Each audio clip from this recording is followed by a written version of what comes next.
Let us therefore brace ourselves to our duty, and so bear ourselves that if the British Empire and its Commonwealth last for 1,000 years, men will still say, this was their finest hour.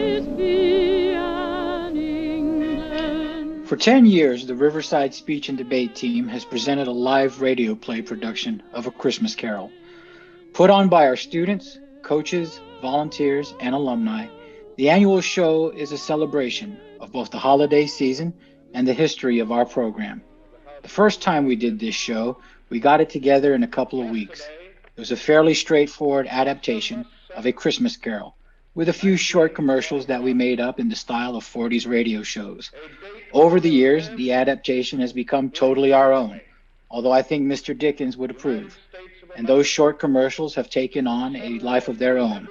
For our Riverside community, Straight Arrow, Professor Nightmare, the Two Rondas, and the Evil Lisa are just as much a part of Christmas as Tiny Tim or Ebenezer Scrooge. Some things have not changed. We still get the production together in just a few days before showtime. We are not a dedicated drama club that might spend an entire semester working on a single play. Instead, our students balance this play with their regular local and national competitive speech season, not to mention schoolwork, college apps, part-time jobs, and sleep. This year has been particularly challenging. COVID restrictions have made it impossible for us to host a live program, practice together, or even allow our volunteers into the building. Our solution is as old as the radio serials of the 1930s and as new as yesterday's Zoom meeting. We are presenting our play as a five-part miniseries, a virtual radio play. Each afternoon, we rehearse and then record an episode for broadcast in the evening. This program is designed for our enjoyment and for yours. It is also a fundraiser. Participating in speech and debate costs money. Entry fees, competition resources, and hopefully in the near future, hotel and transportation costs. We have tried to create something rare, maybe unique, an elite national program that is accessible and affordable for a broad range of students. If it is to remain affordable, we need your help. Your donations help all of us to offer high quality opportunities and resources to students at reasonable price. Over the course of this production week, please consider making a tax-deductible contribution. Now, there are things that you have to get used to with a radio play, like the way characters say things that they would never say in real life, just so the audience understands what's going on. Thanks for coming to see me on such short notice, Detective. I'm a sucker for a lady in distress. I'm glad you like my dress. Would you mind pouring us a drink from the bar? It's right behind you. Sure, I'll just put some ice in these glasses. And what's that in your hand? A gun? Yes, and it's pointed straight at your head. Easy, doll. Don't make me spill my drink. Our radio play is a 1940s style production of Charles Dickens' classic short novel, A Christmas Carol. It might seem strange for 21st century performers to recreate a 20th century version of a 19th century story. But Dickens' story is the second most famous Christmas story of all time, the most famous having occurred a couple thousand years ago. It's a tale worth telling in any century. And now, A Christmas Carol, 10th anniversary, virtual edition. Good evening and welcome to a special week of Christmas programming. Tonight's top sponsors are Mit Patel, Nikki Driver, Charlotte Howe, and Manu Budidi. Later, we begin a 5-part series, A Christmas Carol. But first, an episode from the sudsiest soap opera in radio history, Our Spinning World. Tonight's episode, Forget Me Not.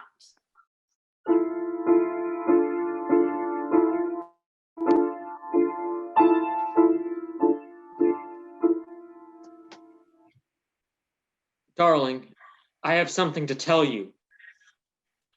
Tell me, Howard. You can tell me anything. I have amnesia. I've had it ever since that robber hit me on the head last week. Amnesia, but I never noticed. That's because I've been reading your private diaries. It's the only way I know anything about our lives. So, you see, Rhonda, I'm a stranger. And yet, now I feel that you know me better than ever, Howard. But Rhonda, you don't know him. Not like I do. Howard, I suppose you've forgotten all about our affair. Lisa? What's that in your hand? A gun? And it's pointed straight at your head.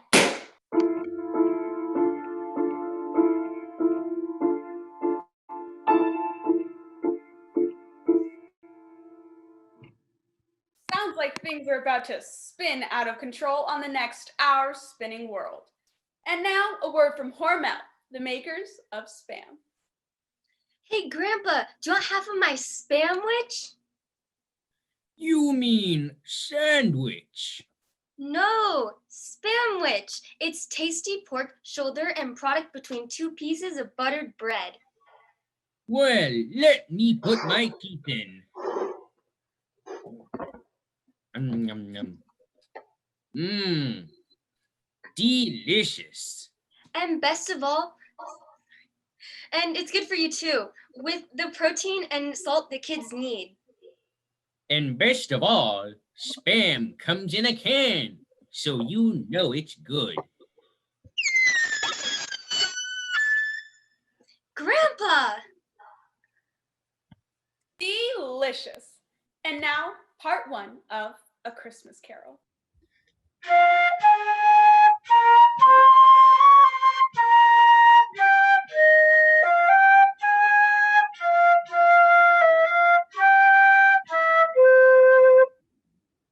Marley was dead, to begin with.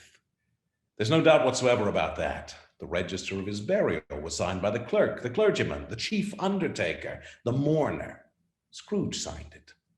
And Scrooge's name was good for change for anything he chose to put his hand to. Scrooge knew he was dead? Of course he did. How could it be otherwise? Scrooge and he were partners for I don't know how many years. Scrooge was his sole executor, his sole administrator, and his sole friend. Scrooge never painted out old Marley's name. There it stood, years afterwards, above the warehouse door.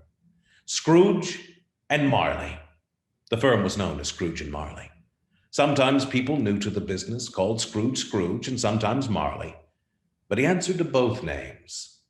It was all the same to him. Oh, but he was a tight-fisted hand at the grindstone, Scrooge.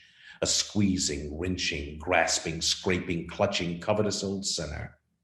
Hard and sharp as flint, from which no steel had ever struck out generous fire. Secret and solitary and self-contained as an oyster. Nobody ever stopped him in the street to say with gladsome look, "My dear Scrooge, how are you? When will you come and see me?" But what did Scrooge care? It was the very thing he liked. To edge his way along the crowded paths of life, warning all human sympathy to keep its distance. Once upon a time, of all the good days in the year on Christmas Eve, old Scrooge sat busy in his counting house. It was cold, bleak, biting weather. The door of Scrooge's counting house was open, that he might keep his eye upon his clerk, who in a dismal little cell beyond was copying letters. Scrooge had a very small fire, but the clerk's fire was so much smaller that it looked like one coal. Silent night, holy night. Bob Cratchit! Yes, Mr. Scrooge.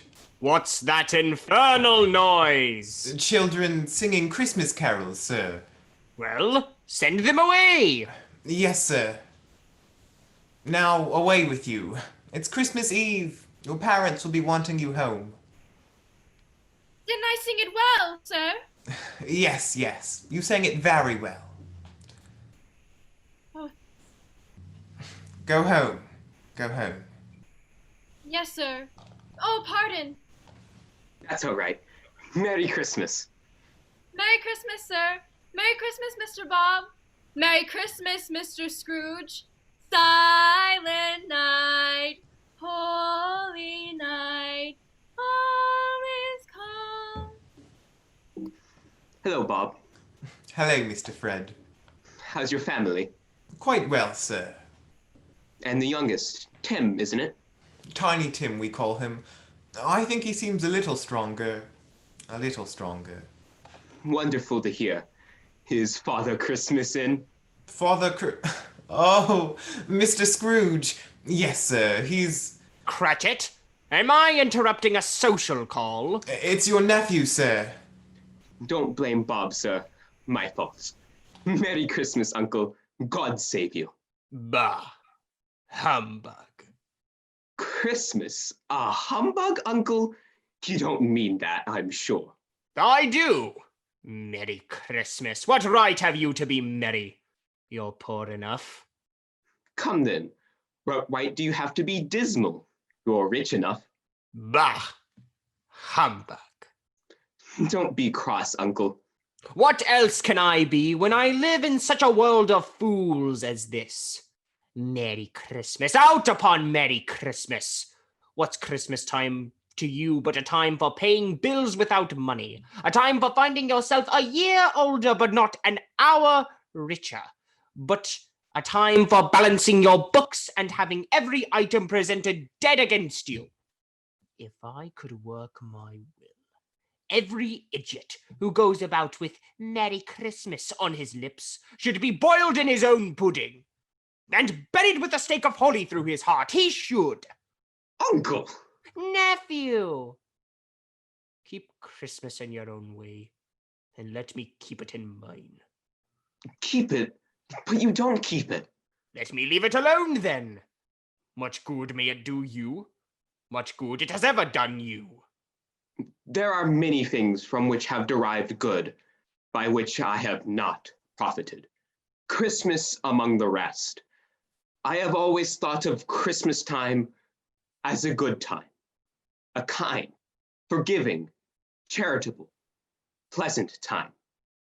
The only time I know of in the long calendar of the year when men and women seem to be in one consent, to open up their shut hearts freely to their fellow human beings.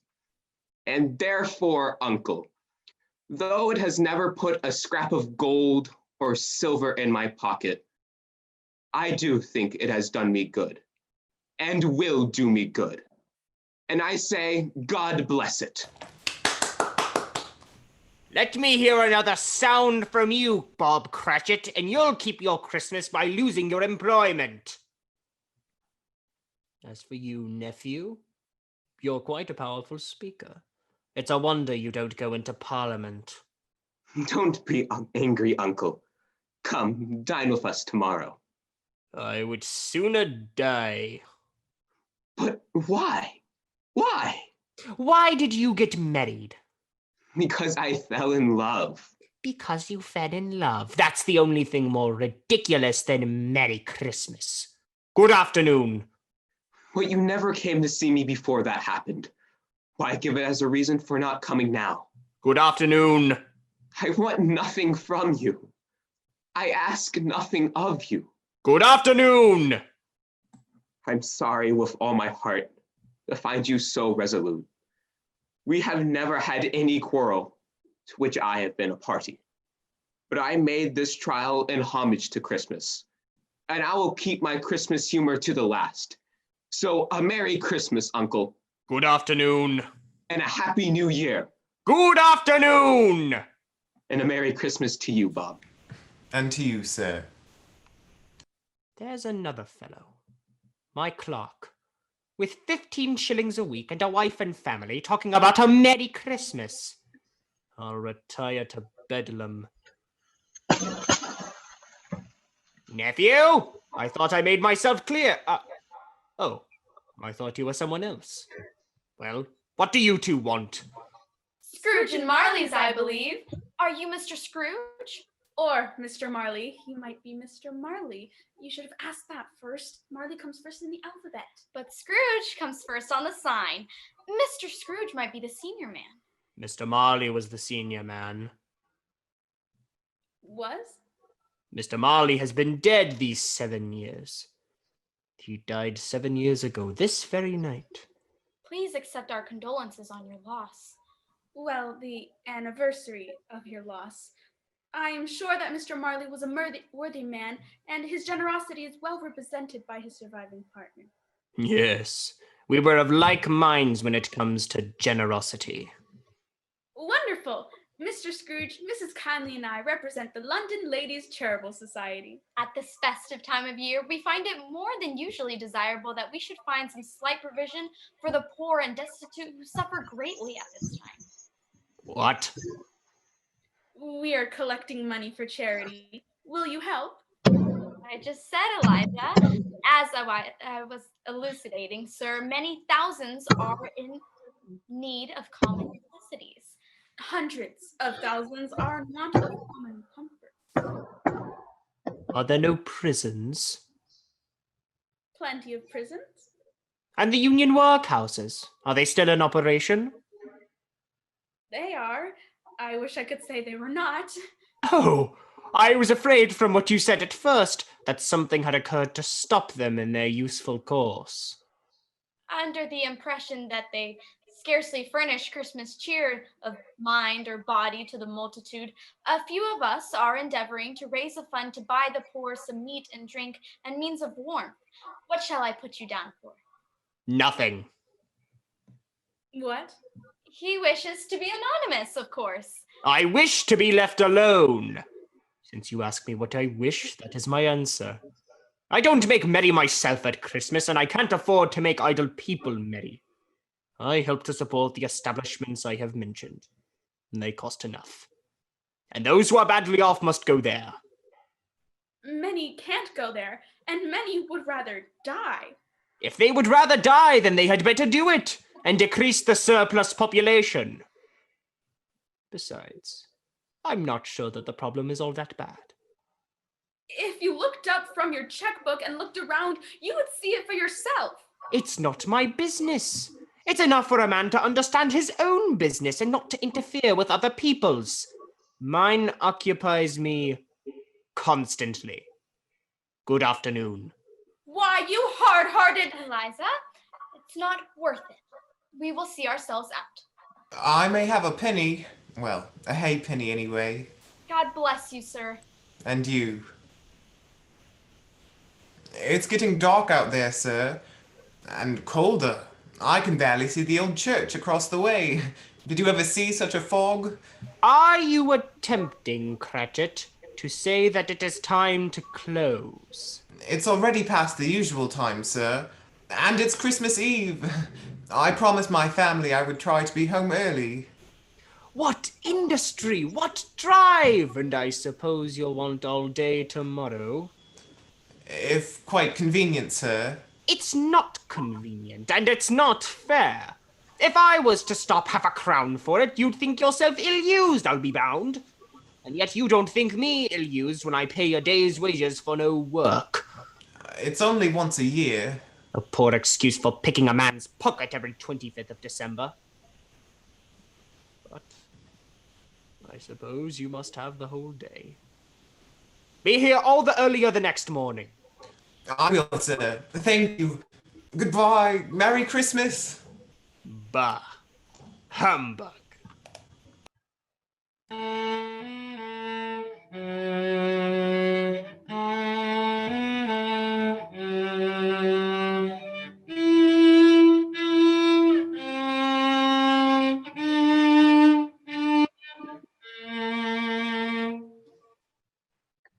We'll return to A Christmas Carol in a moment. But first, a word from Murray's Pomade.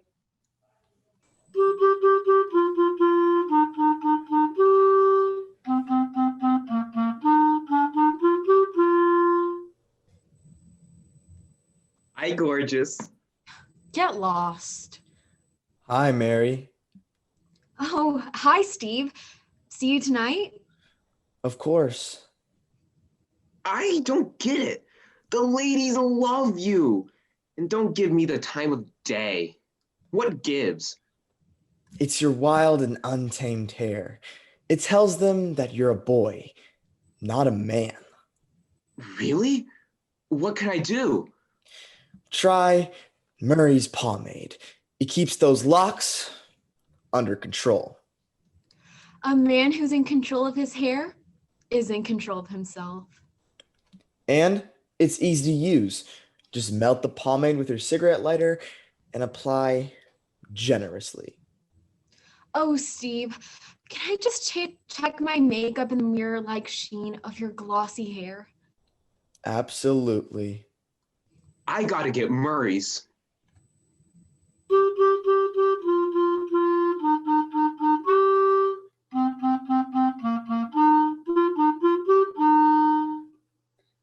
We'll return to A Christmas Carol in a moment. But first, a surprise double episode from our most popular daytime soap, Our Spinning World. The title, Double Trouble.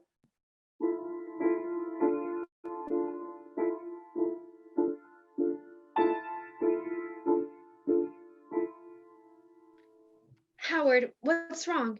The doctor says you'll make a full recovery. It's true, Rhonda. When that bullet grazed my skull, it restored part of my memory.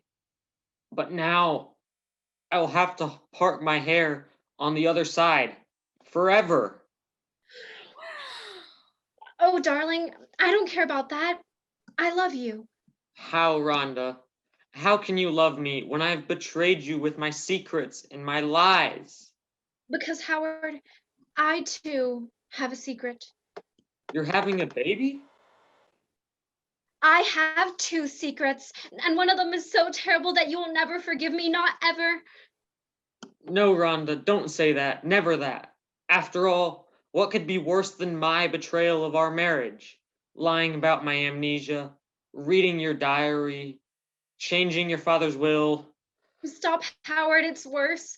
My name is not Rhonda. What?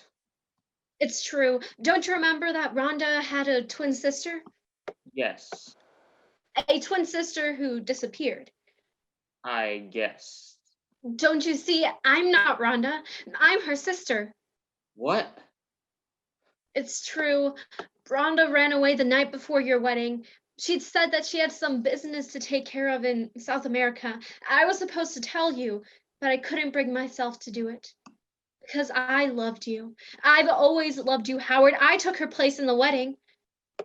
And now you've taken her place in my heart. Rhonda's sister. Claire. Claire. But what I don't understand is why you never wrote about any of this in your diary. Because, Howard, I wasn't just lying to you. I was lying to myself. Well, whatever your name is, you're my girl. Darling. Darling. How touching! So I see you've forgotten all about me, haven't you, Howard? Who are you? It's me, Rhonda. I'm back from South America. Don't you recognize me? You know, you two don't really look much alike. We're fraternal twins. I thought Lisa was your fraternal twin. Lisa's my sorority sister. Enough! Howard, I was a fool to leave you.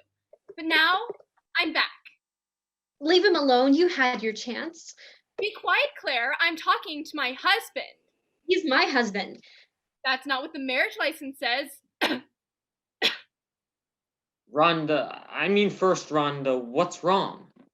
Oh, Howard, I'm dying from rainforest fever. I need you now. I need your strength. Darling? What can I do? Rhonda, I love you, but I can't abandon Rhonda when she's dying. I was always your second choice, wasn't I? I can't look at you, either of you. Goodbye, Howard. Goodbye forever. No!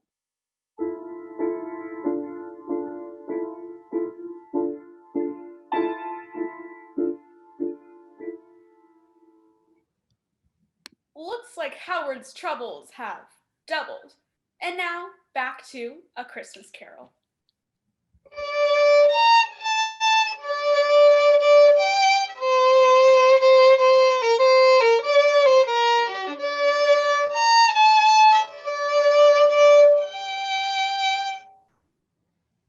Scrooge took his usual melancholy dinner in his usual melancholy tavern, and having read all the newspapers and beguiled the rest of the evening with his banker's book, went home to bed.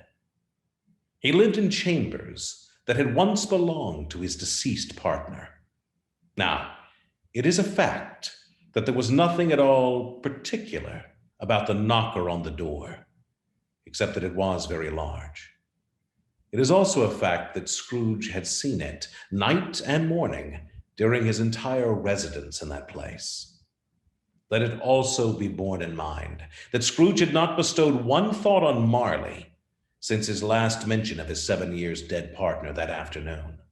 Then, let any man explain to me, if he can, how it happened that Scrooge, having his key in the lock of the door, saw in the knocker, without it undergoing any intermediate process of change, not a knocker, but Marley's face. Marley's face. Marley's face.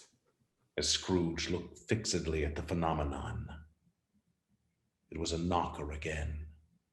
Bah. But he couldn't quite bring himself to say humbug as he entered the house. Darkness is cheap, and Scrooge liked it. But before he shut his heavy door, he walked through his rooms to see that all was right. He had just enough recollection of the face to desire to do that. Quite satisfied, he closed his door and locked himself in. Double locked himself in, which was not his custom. Then he put on his dressing gown, sat down beside the fire, ate his gruel. It was a very low fire indeed. Nothing on so bitter a night. And he was obliged to sit close to it.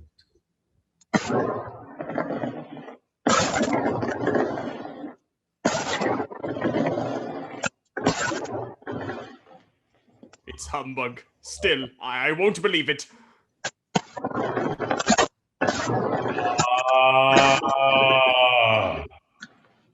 I know you. How now? What do you want with me? Much. Who are you? Ask me who I was. Who were you then? In life, I was your partner, Jacob Marley. Can you sit down? I can. Do it then. You don't believe in me. I don't. Why do you doubt your senses? Because a little thing affects them. A slight disorder of the stomach makes them cheats. You may be an undigested bit of beef, a blot of mustard, a crumb of cheese, a fragment of underdone potato. There's more of gravy than grave about you, whatever you are. Do you see this toothpick? I do. You're not looking at it. But I see it notwithstanding. Well, I have to but swallow this and be haunted by an army of goblins. See, dreadful apparition, why do you trouble me? Man of worldly mind, do you believe in me or not? I do. I must. But why do spirits walk the earth? And why do they come to me? It is required of every man that the spirit within him should walk abroad among his fellow men and travel far and wide. And if that spirit goes not forth in life, it is condemned to do so after death. It is doomed to wander through the world and witness what it cannot share, but might have shared on earth and turned to happiness. You are fettered. Tell me why. I wear the chain I forged in life. I made it, link by link. And yard by yard. Yard by I girded it of my own free will, and of my own free will I wore it. Is its pattern strange to you? Cash boxes, chests, bankers' books. Or would you know the weight and length of the strong coil you bear yourself? It was as full, heavy, and long as this 7 Christmas Eves ago, and you have labored upon it since. It is a ponderous chain. Jacob, tell me more. Speak comfort to me, Jacob. I have none to give. It comes from other regions, Ebenezer Scrooge, and is conveyed by other ministers to other kinds of men. I cannot rest. I cannot stay. I cannot linger anywhere. My spirit never walked beyond our counting house. You are always a good man of business, Jacob. Business. Mankind was my business. The common welfare was my business. Charity, mercy, forbearance, benevolence, they were all my business. The dealings of my trade were but a drop of water in the comprehensive ocean of my business. At this time of the rolling year, I suffer most. Why did I walk through crowds of my fellow beings with my eyes turned down?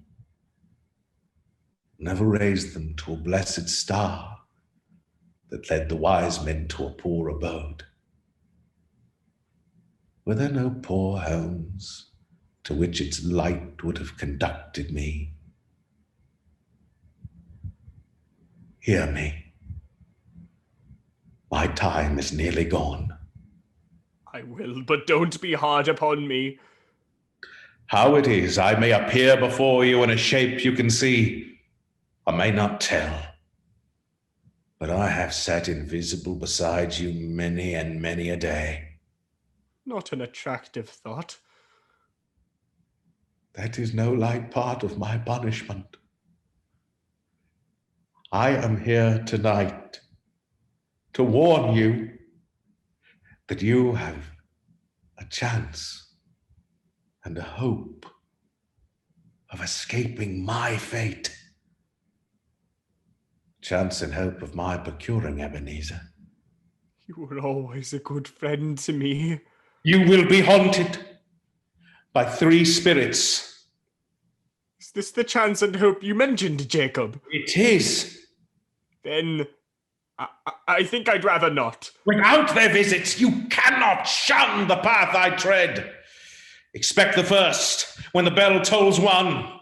Couldn't I take them all at once and have it over, Jacob? Expect the second on the next night at the same hour, the third upon the next, at the last stroke of 12 when it is ceased to vibrate. Look to see me no more. And for your own sake, remember what is passed between us. Whether the creature faded into mist, or mist enshrouded him, Scrooge could not tell. And being from the emotion he had undergone, or the fatigues of the day, or his glimpse of the invisible world, or the dull conversation of the ghost, or the lateness of the hour, found himself much in need of repose, went straight to bed without undressing, and fell asleep upon the instant.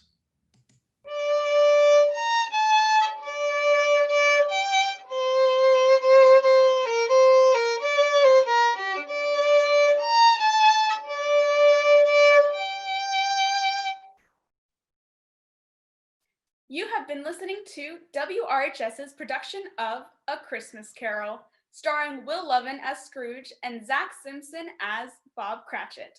Tonight's guest stars were Matthew Slayman as Fred, Eva and Ana de la Llave as Kindly and Nicely, and Claire Cullen as the Caroler. Greg Cook was Marley.